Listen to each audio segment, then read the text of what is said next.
kuna wale ambao wanatumia mtandao wa kimahusiano kwa lengo la kupata wenza kutoka nchi za mbali. Sasa unajikuta anapokuwa mtandaoni anakutana na hawa watu, lakini watu hao wanaweza kujikuta mmeongea tu sentence moja, then mtu huyu mara kapotea, mtu huyu mara hataki tena kuzungumza na wewe. Kwa unajikuta umekata tamaa na kuona kwamba niko mtandaoni, lakini kila anayetaka kuwasiliana naye anakimbia.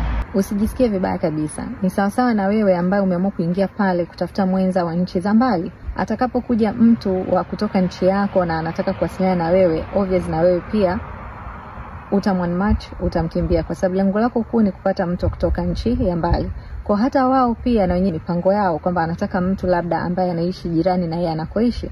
Sasa anapokutana na wewe kwamba uko kilomita 7,000 away, lazima na yeye atakukimbia. Kwa ni vitu vya kawaida kabisa mtandaoni, kama vile wewe ulivyokuwa na mipango yako na malengo yako, na pia huyo mtu naye ana mipango yake na ana malengo yake.